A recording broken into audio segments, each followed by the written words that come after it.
Stephanie, and welcome to the Reading Room. This is a playlist where I review what I read in the last month, and I will do my best to keep it spoiler-free, or at least warn you when I'm about to spoil something.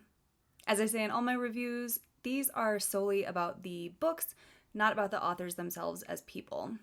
So let's dive in and talk about the books that I read in September. Oh, but first, this is a shout out to my friend Elle, who graciously gave me this amazing pink flamingo floaty. Look at him! Look at him! We were at the Great American Beer Fest and she stumbled across this guy. I was super jealous and she gave me hers. So he is making his appearance on YouTube. And again, thanks to Elle for letting me have him. All right, so let's get into the book reviews. So first up, we have The First Death by Kendra Elliot. I got this in my Scribbler box. Not sure which month. I'm gonna guess it was probably August. And overall, I really liked it, but let's see what it promised. The past isn't dead and buried. Rowan Wolfe was 5 years old when she, her brother, and their babysitter were kidnapped by a serial killer in the Pacific Northwest. The babysitter was murdered. Rowan was saved. Her brother was killed and buried in the forest. His remains never found. The convicted killer refuses to say where he buried the boy. 25 years later, Rowan is committed to search and rescue with her faithful canine and is obsessed with finding her brother's grave and closure. Detective Evan Bolton thrives on unraveling tough cases, but his latest is disturbing. There's another serial killer hunting in Deschutes County, Oregon, and the crimes are identical to those committed by the sociopath languishing in prison. Each victim is linked to Rowan. When skeletal remains of several bodies are exhumed in the forest, Rowan's connection becomes more entwined and impossible to ignore. Rowan and Evan are determined to solve the case before someone else dies, and someone else will, as the truth about the past is unearthed. So, First Death, Kendra Elliot. This was a pretty quick read and a well-paced thriller, mystery, and police procedural wrapped up into one. There were parts that were really heavy and heartbreaking in this, and I definitely wanted the antagonist to suffer in this. I didn't know when I first started reading this that it's part of a series, but that did not impact my ability to enjoy this or understand what's going on. I definitely read this as a standalone piece and got through it just fine. I think I read that it's like book 4 of the Mercy Kilpatrick series, who does make an appearance, but you don't have to have read the others first, which I really appreciate, especially when books like this are given out in subscription boxes. It's always tough if you find out that it's part of a series and you never got the first ones. Like, cool, can you catch me up? I do think that the writing style helps make it a really quick read, as it's not overly flowery or verbose, though I do wish we had gotten a bit more description and depth in some areas, but the story was definitely plot-focused. Elliot does a great job of writing relationships, especially sibling and familial relationships. Rowan and her interactions with her twin sisters read really real. Though the romance part felt a bit odd to me, though I guess it is marketed as romantic suspense, which I did not even know was a genre. Elliot makes it work, and it reads well as the relationship develops naturally, and they both are kind of drawn to each other. But in such a heavy book, it was hard to go from, like, talking about a child being hurt to let's make out. Like, whoa, that's a tone shift right there. I also really liked our main characters, Rowan and Evan, and felt that they made smart choices and were overall good people. Elliot does a good job of adding humanity to these characters so that they feel real instead of feeling like characters in a book. It was interesting to see Rowan become a search and rescue or SAR with a canine and pay it forward after what happened to her. So, trigger warning, there is a lot of talk of kidnapping and abuse towards children and women in this. The murders aren't described in much detail, but there is a description of like the bodies and the mental torture against children. So do not read that if this could be really hard for you. I really do wish Thor could jump out of the book and come live with me. Thor is her canine that helps her with her search and rescue. Great character. I will say this is one of those books that the more I'm away from it, the more I start to question certain things, especially the motivations of some characters and the timing of everything. Like, I get it needed to happen that way for the story to work and exist, but there were some things that just felt a little too convenient for my liking. Plus, there were some things that just didn't quite add up, or characters thought certain things that just ended up being a red herring to be a red herring.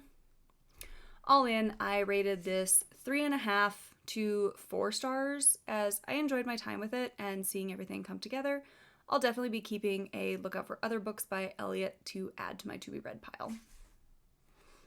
All right. Next up was The Paris Apartment by Lucy Foley, and this was an add-on to my Book of the Month box, as I both wanted to try something by Foley, and I wanted to take this on my trip to Paris to set the mood. All in, I really like this, but let's see what the book promised to be about. Jess needs a fresh start. She's broke and alone, and she's just left her job under less than ideal circumstances. Her half-brother Ben didn't sound thrilled when she asked if she could crash with him for a bit, but he didn't say no, and surely everything will look better from Paris. Only, when she shows up to find a very nice apartment, could Ben really have afforded this? He's not there. The longer Ben stays missing, the more Jess starts to dig into her brother's situation, and the more questions she has. Ben's neighbors are an eclectic bunch and not particularly friendly. Jess may have come to Paris to escape her past, but it's starting to look like it's Ben's future that's in doubt. Everyone's a neighbor, everyone's a suspect, and everyone knows something they're not telling. So I will say I had a love-hate relationship with our main character here, Jess. Sometimes I liked her resourcefulness and her street smarts and tough attitude, but other times she came across as just immature and incapable of making good decisions. She really skirted the line of a too stupid to live main character, and many times she frustrated me. I've seen a lot of comparisons to Lock Every Door, which it's not a compliment in my book. I really did not like that book, but I definitely see the similarities. But I think the protagonist in Lock Every Door was way worse than Jess and continued to make the most terrible decisions I've ever seen a main character make. I will say it was also interesting how she's kind of rude to everyone and always talks about silver-tongued Ben being able to charm people, but she's also able to figure out the same things Ben did with very little effort and a fourth of the charm that Ben apparently has. I did start rolling my eyes a little bit later in the book with how much everyone loves Ben and is so infatuated with him. It felt a bit ridiculous. The character of Mimi was also an interesting one to me, as I didn't like her, and she was a bit over the top, but I could also get it given how coddled and protected she was. But I wish we got a bit more explanation for some of her actions and motivations. Like, Mimi's a car crash, and I just couldn't look away. I did like the Paris setting, especially since, again, I took this on a trip to Paris, but I really wish Jess had spent more time in the city. I guess she's broke, but, like, she could have just been walking around the city or exploring it more. I mean, like, a metro ticket is just over €2. I do think the apartment and the building itself was well described, and I could easily picture the setting. But minus some French thrown around and lines about being in Paris, Paris didn't really factor that much into the story outside of it being the main setting. Not a deal breaker, but odd given that Paris is in the title. I really thought it would have played more of a role or felt like, in a way, more of a character than it does. I do think Foley shines with her ability to write tension and make me really apprehensive about what was going to happen. It's tense, it's dramatic, but sometimes overly so. And I felt the story took a really weird turn, and it felt like it was to be shocking just for the sake of being shocking. That said, the twists were pretty good, and I really loved one of them. And I liked the second one, as I did not see it coming. but one of the twists bugged me, again, as it felt like it was just there for the shock value of it. But I also feel some of the characters, while they're all hiding stuff, seem to be fine giving things away to Jess and inviting her to stay and keep poking her nose into things. I might have to do a spoiler review of this just so I can talk about these twists a little bit more in depth. Lastly, the ending left a bit to be desired for me. It just kind of ends. We get somewhat of a resolution, but also not. All in, I'd rate this a solid 3.5 stars. It was engaging, and I felt really compelled to keep reading and figure out all that was going on in this. But there were some weak points to it. All in, it was an easy read and a good pick for a plane or train read, which is what I took it as. And I will definitely be checking out Foley's other work in the future. All right, next up, we have Sun Damage by Sabine Durrant. Apologize if I'm butchering that. So this was a book pick from the book drop. It was fine. It was not my favorite read of the month, but let's look at what it promised. In a tiny village in Provence, 9 guests arrive at a luxury holiday home. The visitors know one another well, or at least they think they do. The only stranger among them is Lulu, the young woman catering their stay. But Lulu is not exactly the woman on the video the guests thought they'd hired. Turns out, Lulu has plenty to hide and nowhere to run as the heat rises. In this seemingly idyllic getaway, under the scorching sun, loyalties will be tested, secrets exposed, and tensions pushed to the brink. Dripping in intrigue, Sun Damage is a glamorous, witty, and totally riveting story chock full of secrets, lies, and more lies. So I think it started out really strong, but I was also very confused when I started reading it, as the back cover copy talks about Lulu, but we open up with somebody else. It does make sense as the story gets going, but it wasn't exactly the locked room thriller or mystery I was expecting given that back cover copy. I was expecting more mystery around Lulu as secrets were revealed. Instead, we get con artists Allie and Sean, whose stories intersect with Lulu's. We never get really deep, and everything felt very surface level on this. Our main character is flawed and damaged, but trying to change, but I also feel like we don't know her super well, even though we're following her. This book really reads like a character study, but it's also not. It's also not super heavy on plot. It kind of just is. Honestly, it felt a bit disjointed and incomplete in a way. Even the ending leaves some things unfinished. Like, some of the secondary characters get secrets revealed, but then they just sit there. Like, okay. And the secondary characters are there, but I also didn't really care about any of them. What didn't work really well here was the story slows way down in the middle and drags. And we keep doing the same scenes over and over and over again. Wake up, go to the boulangerie, observe weird behavior from secondary characters, swim, have some wine, observe weird behavior from secondary characters, make dinner, observe weird behavior, go to bed, and repeat. It just, after a while, it was tough. I'm not sure if the writing style was up my alley either. There was just something about it that I didn't click with, but this is a completely me thing. I'm sure many other readers will like this writing style. That said, it was a book that I could easily put down and get disengaged with. If this is supposed to be a slow burn, that burn is super slow until like the last 30 pages, and then it ramps up and burns out. I was a little baffled by the ending, as it seems our main character is changing, but then she doesn't. So what was the point? Why did I have to read about our main character visiting the bakery 300 times? On a good note, the descriptions of France were really great, and I could feel the heat. I could see the villa. I wanted to eat the food they were making. The setting worked really well here, and I think that's where Durrant really shined in her writing. I'd give this a 2.5 star rating. It was a fine vacation read, and it makes me want to go makes me want to go back to France immediately.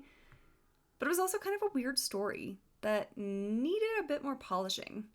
I didn't really know what this was, as it kind of starts out as a thriller, but then veers into a character study and then tries to go back to suspenseful thriller at the end.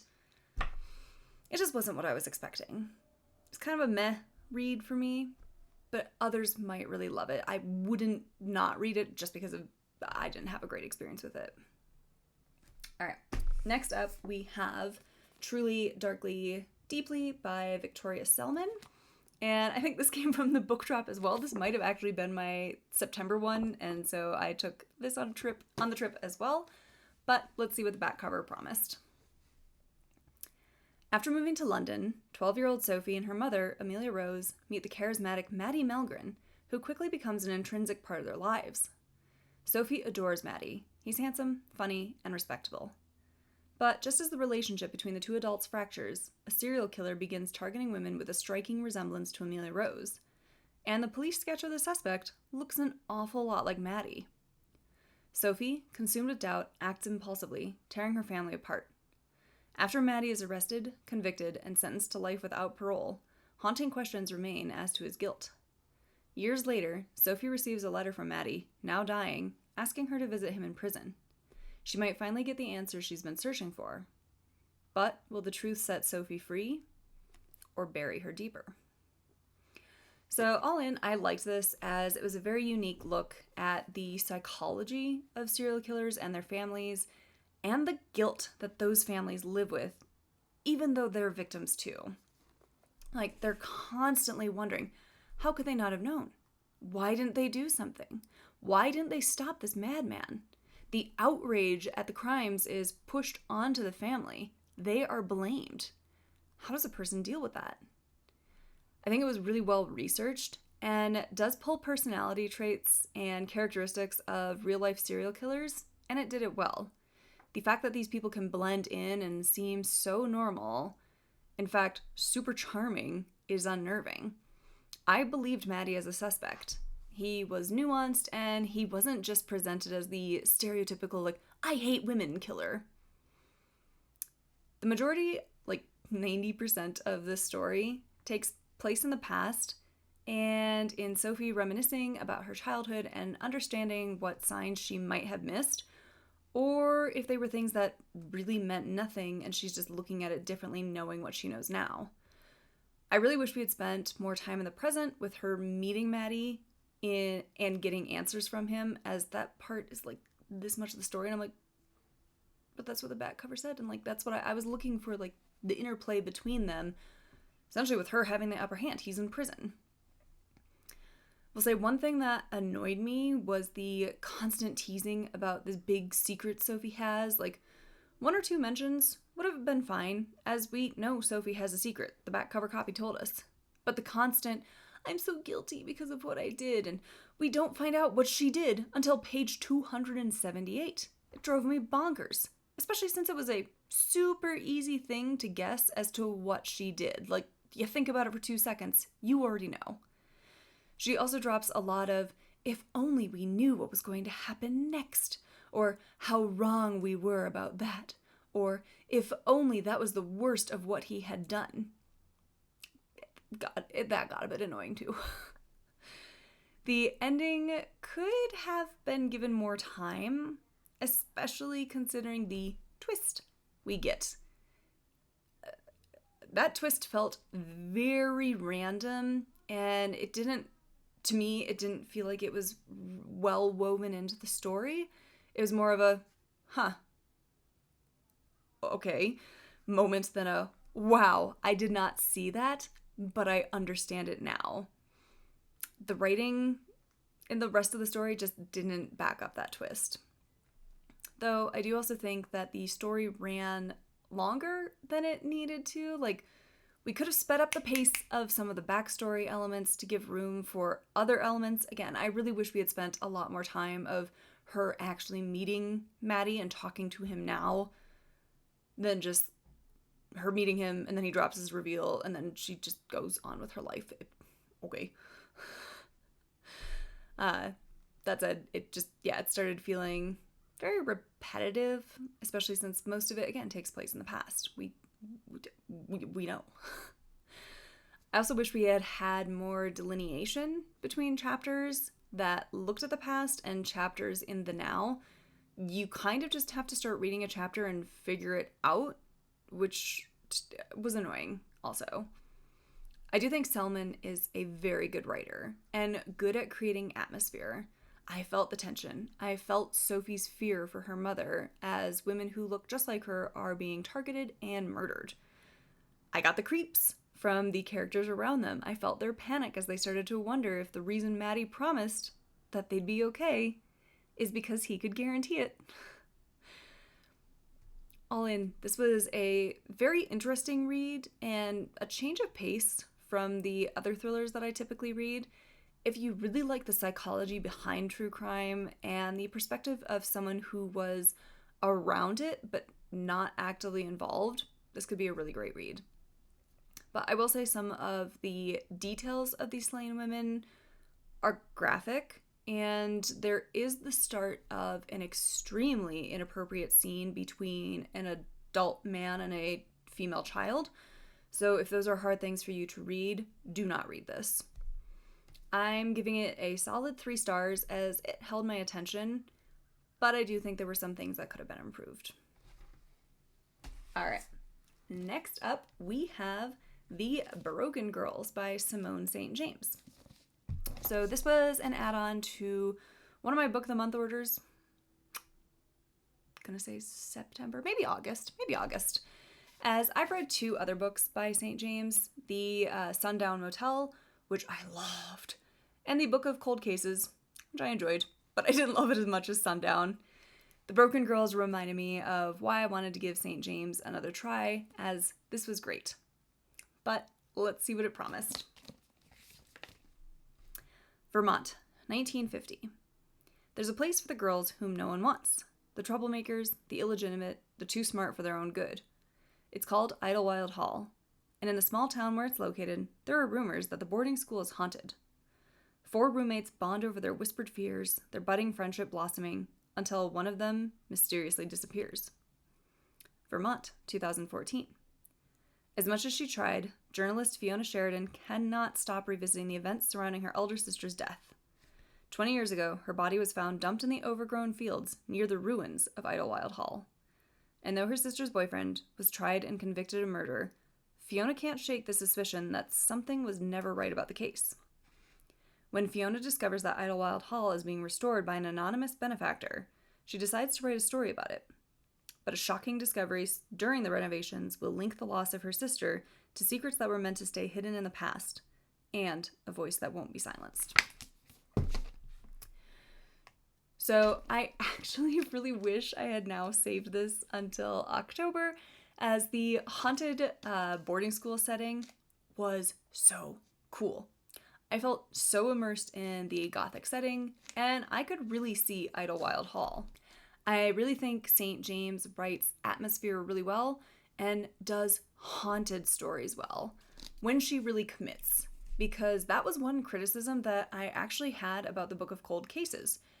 It was a ghost story, but also not, because it didn't lean far enough into it. I was creeped out by the paranormal things happening in The Broken Girls, and it's a legit ghost. I am so here for it.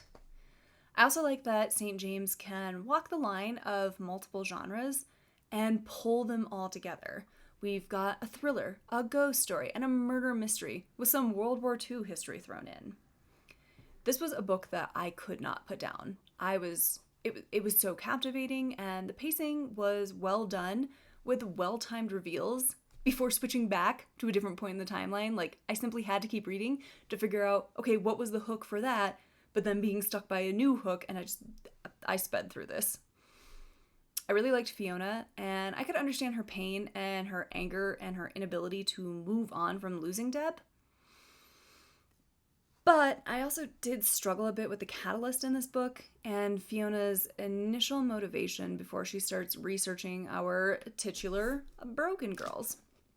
Like, she believes the man who killed Deb has been convicted and is in prison, but she still can't move on. Like, why? Like, we never, or at least I don't remember her, like, lingering over, like, a weird clue or an unsolved piece of evidence. Like, I don't know. If maybe the guy hadn't been caught, I would buy her, like, not being able to let this go. But I don't know. It's obviously something that stuck with me and bugged me. So I have read some reviews that did not love the relationship between Fiona and Jamie or felt that their romance wasn't needed for the story. And I can understand that, but I do think it worked well here. It fleshed out Fiona's character and provides one area of her life where she can move on while learning how to let go of the past. I think the girls in the 1950s setting were well done, and each girl was very distinct, even though they're all like really good and loyal friends. They bonded over their shared situation, but loved each other for who they were, never making fun of another girl for what made her be deemed broken by society. It was really great to see strong bonds form between the four girls, and St. James did a great job with the characterization of the girls. So one other criticism I have is there's one plot point that I wish had gotten a better resolution or more clarification as to what was going on, especially as it concerns the ghost. And actually, I think I'm going to do a more in-depth review so I can talk about these spoilers a little bit more. I can actually talk about the spoilers. But all in, it is what it is, and it didn't detract from my overall reading experience. I'd rate this 4.5 stars out of 5. It was a good mystery, had great atmosphere, and really intriguing characters. And again, like, I just could not put this down. I probably read it like a day, maybe 2. All right, moving on, we have The Man I Never Met by Elle Cook. And I wanted to take a little break from heavy-hitting thrillers and spooky reads to cleanse my palate before October's like full-on haunted, supernatural, and scary stories. So I picked up this little romance that is set in London. I almost actually took this on my trip to London, but ran out of space in my suitcase, even though it's pretty tiny. But I did want to bring home more souvenirs instead of taking another book with me, so left this here, but still managed to read it this month. But let's go ahead and see what the book is supposed to be about. When Hannah picks up a call from an unknown number, she thinks nothing of it. It's just an easygoing American named Davy who misdialed her while calling in to a job interview. And when Hannah wishes him luck after clearing up the confusion, she never actually expects to hear from him again. Then she gets a text from Davy saying that he got the job and he'll be moving to London, and she can't help but smile. Soon, their texts become phone calls that turn into video calls, and their friendship becomes a relationship they can't wait to start in earnest once Davy lands in London. But when Hannah goes to the airport to meet him, she finds herself standing alone in the terminal, Davy nowhere to be found. Then Hannah gets another life-changing phone call. Davy won't be able to move to London anytime soon, if ever. And the reason changes both of their lives in an instant. With their future so uncertain, they don't know what else to do but try to move on from each other. Though their chance at love seems lost forever, neither is ever far from the other's thoughts. Will fate intervene once more to bring the two together? Or will Davy always be the man that Hannah never met? I wanted to like this. I thought this would be a cute, quick read. I mean, look at it. It is tiny. But this took me a bit longer to get through as the story's pacing is very, very slow. I liked it at first. It actually made me think of Sophie Kinsella, which is a huge compliment in my book. I was loving Hannah and her weird-ass personality and friendships with Joan, Miranda, and Paul, but then the book kind of just gets boring and stale. By the 75% mark, I was wondering why I was still reading. Apparently I'm in the minority on that, as this has amazing reviews on Goodreads. But for me, that middle needed some work. This is labeled as a romance novel, but we spend the majority of the book with the love interests 5,000 miles apart and not even speaking to each other. We spend more time on Hannah's other relationship that she knows is bad for her. We spend more time skipping months than we do on the actual romance. The story spans like a year and a half, and it really shows near the end.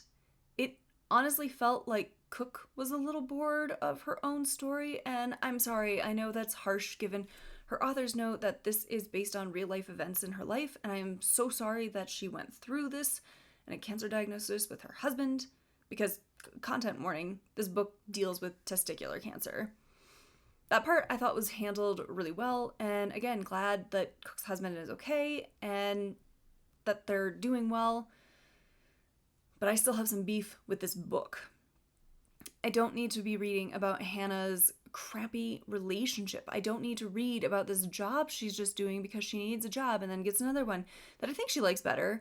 Like, if this is going to be classified as a romance novel, like, spend the time building the romance between Hannah and Davy. Because her other relationship, George sucks. Like, why are we spending so much time with him? Why is Hannah forcing this relationship? Why can't either she or Davy be freaking adults and tell the other how they feel? This kind of reminded me of Really Good, actually, by Monica Heisey, which is so not a compliment in my book. I hated that quote-unquote novel. It was not a novel. I don't know what the hell that was. And this book kind of started to veer into that territory. Its structure was so much better than Really Good, actually, as this is an actual novel. But why are we spending so much time on things that aren't the romance in a romance novel? What the hell? What is this? Like, seriously, it's more just contemporary fiction at that point, with hastily thrown in, like, happily ever after, but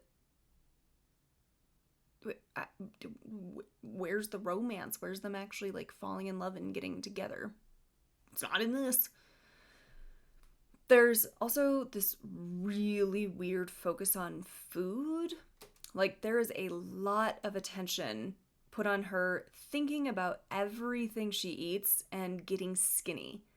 It's important we know that she's getting thin and depriving herself of things she likes to eat. It's brought up a lot. And then the focus, like, immediately switches to her gaining weight at the end and, like, how healthy she's getting. It was something. So if any ties to controlling what you eat or EDs are a trigger for you, you might not want to read this, because there is a strange focus on it that's never really addressed.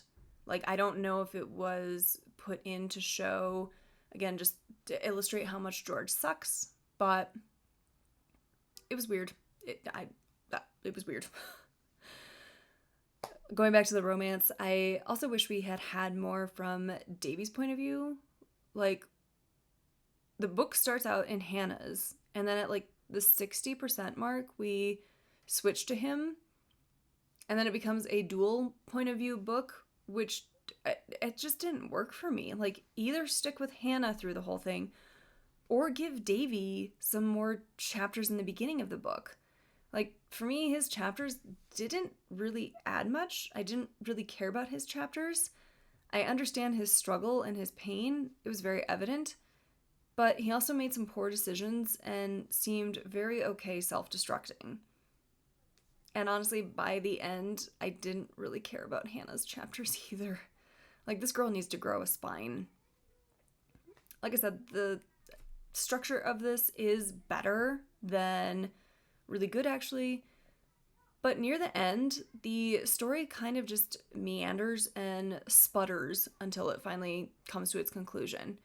Like, we go with Hannah on a ski trip for literally 2 pages, and it adds nothing but to pad out the page count. Then we're with Davy for 2 pages, back to Hannah for 3 pages, back to Davy for 2. Like, pick a lane. Like, the ending left something to be desired. The chapters started getting really short, like I just said, like a page per point of view. And I understand why it was done that way, because it's used to ramp up the pace. But it didn't work for me. Like, it felt like Cook was ready to be done writing this book and just sped through that ending, that it wasn't very satisfying. And again, like, this is supposed to be a romance novel, and it just, okay, we've got that happy ending. Like, I don't know. It just didn't feel earned. Some good things. I do love the setting, and I think Cook excelled at her descriptions. I felt the cozy Christmas time in London vibes, I loved the trip to Thailand, and I had a clear picture in my head of the characters. I also really like the side characters, like, where's a book from Joan's perspective? I would read that. All in, this could be a really cute read over Christmas if you're looking for something super light and don't really mind a romance novel that plays the really long game with its romance and allows the hero and heroine to dawdle and just go on their own arcs and meander until eventually they make it back to each other. I don't know. It was a fine read. I'll give it 3 stars if I'm being generous, as technically it's a novel. There's a plot, there are realistic characters and dialogue, but it just wasn't fully what I was expecting after reading the back cover copy and knowing that it's a romance novel. Alright, last up is You Again by Kate Goldbeck. This was an add-on to my September book of the month because look at this cover. Look how cute that is. It's screaming fall vibes. Plus, it said it was an updated When Harry Met Sally retelling, so sign me up. I love me some charming Billy Crystal making Meg Ryan fall in love with him. But let's read the back cover copy first, or inside cover as book of the month is wont to do. When Ari and Josh first meet, the wrong kind of sparks fly. They hate each other. Instantly. A free-spirited, struggling comedian, Ari likes to keep things casual and never sleeps over after hooking up. Josh, a born and bred New Yorker, has ambitious plans to take the culinary world by storm and find the one. They have absolutely nothing in common, except that they happen to be sleeping with the same woman. Ari and Josh never expect their paths to cross again. But years later, as they're both reeling from ego-bruising breakups, a chance encounter leads to a surprising connection. Friendship. Turns out, spending time with your former nemesis is fun when you're too sad to hate each other, and too sad for hate sex. As friends without benefits, they find comfort in late-night Netflix binges, swiping through each other's online dating profiles, and bickering across boroughs. Until one night, the unspoken boundaries of their platonic relationship begin to blur. With sharp observations and sizzling chemistry, You Again explores the dynamics of co-ed friendship in this irresistible romantic comedy of modern love in all its forms. So, all in, I liked this. It was exactly what it set out to be, and for the most part, I liked Ari, who took Harry's place. But there were some times that I wanted to reach into the book and shake her by the shoulders. She was so funny, but she was also so immature at times. I laughed a lot, and I loved Ari's sarcasm. Though Ari was going to get smacked on page 247, as she and Josh are on the train, and booming music kicks in, and the tourists eagerly join in on the kind of arrhythmic clapping only a family from northern Minnesota can produce. The New Yorkers instinctively wince and push themselves against the walls as the aerial gymnastics start. Oh yeah, you betcha. Us Minnesotans, we can't even clap correctly. We're just so silly as we sit here and eat our tater tot hot dish and watch our hockey and play Duck Duck Grey Duck. Don't make fun of Minnesotans. We're nice people. We are good people. I digress. So Josh is the updated version of Sally, so a high-strung perfectionist, and he's just overall very intense. I like Sally a lot more than I like Josh. I understand him like wanting to hide from the world after what he went through, but also, my dude, like, dust yourself off and try again. I don't know. Josh came across like he felt like he was a good He was a good communicator, and it was Ari who was flighty about their feelings, but they were both bad at communication. Like, Josh is a little bit better at this and seems to keep a level head about things, but Ari just runs away all the time. I did like the dual point of view, but there were some chapters where we ping-ponged between the two of them quite rapidly, and it kind of took me out of it. Like, I wanted to spend more time in each character's heads, as some of the perspective changes didn't add much or didn't really change the scene. I also say that I do think this book is a lot longer than it needs to be. Like, I get that When Harry Met Sally spans like a decade, but it works better in a movie format than here. This book should not have been more than 400 pages. I also think that there is a pacing issue with this, especially some of the intimate scenes. Like, I'll warn you, I do apologize if this is a spoiler, but if you know the plot points of When Harry Met Sally, you already know what major beats the story is going to hit. There's the scene where Ari and Josh hook up. And that scene was not only super, super slow and repetitious, it kind of gave me the ick. As Ari does consent, like that's not the issue here. She's not very enthusiastic and is kind of having a panic attack and having to talk herself through getting intimate with Josh. And it just, it was uncomfortable to read. And I'm supposed to think that this is the epitome of like their relationship turning. Like, I don't know, it felt like she was just going through the motions with him while he's having this like major romantic epiphany and, oh, we're gonna be together, and she's basically sitting there trying not to cry. Romantic. I will also say, I don't consider myself a prude, but there was a lot, and I mean a lot of emphasis on sex in this. I don't think you can go 10 pages without reading about going downtown or going to Pound Town. And I guess it's a good thing that they both have high sex drives and can keep up with each other. But for me, it was honestly a bit exhausting by like the halfway point. I get it, you bang, good for you. But for Ari, like, is hypersexuality your only personality trait? I mean, I guess she's a comedian and a sex goddess who smokes pot, but like, what other interests does she have? Can we talk about something else for a few pages? How about your inability to commit? I mean, like, Ari needs to learn about a self-fulfilling prophecy, as she constantly bemoans how people will inevitably leave her when she's doing everything possible to push them out the door. Like, no wonder people are leaving you. I will also say, kind of going back to the intimate scenes, if descriptive and explicit, and I would categorize it as spicy, intimate scenes are not your thing, you may want to skip this or speed past some pages. Some good things, I really love the New York setting and feeling like I was back in the Big Apple. I also really liked the bisexual rep in this and how Josh never made it a thing about Ari's identity.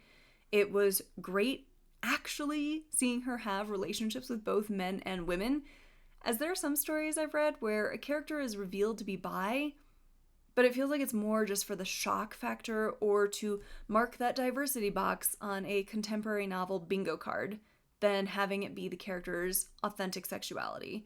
And with Ari, it felt very real. And again, I liked the humor, sarcasm, and sass. I was definitely laughing out loud at many points in this. I did read some reviews that said that this is a grumpy ex-Sunshine pairing, and to me I'm like, are you sure? Because they're both kind of grumpy and cynical, which to me makes sense that they'd end up together and heal their wounds together because they're so similar.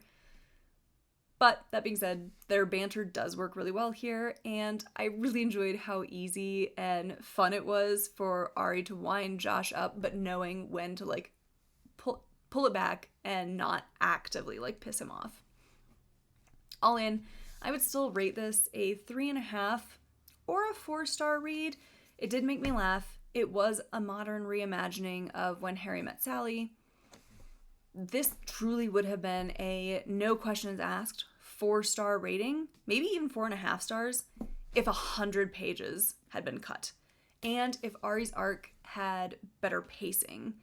Like, she changes and realizes her mistakes in a span of like 10 pages at the end. And to me, she didn't really apologize for what she had done to other characters, especially to her best friend Rad. Like, Rad deserved better. The ending of this was good. It just felt like it took way too long to get there, and we had so many time jumps. There are so many time jumps in this.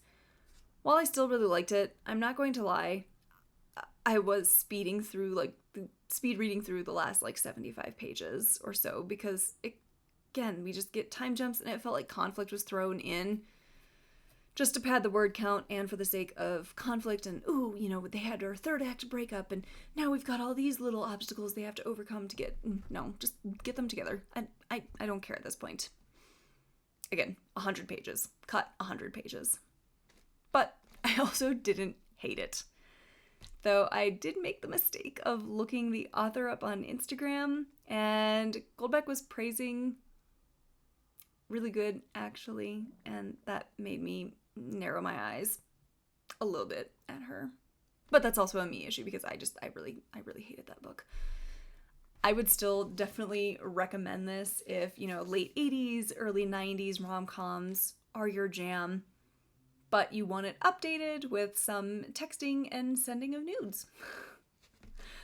All right, so that wraps up what I read in September.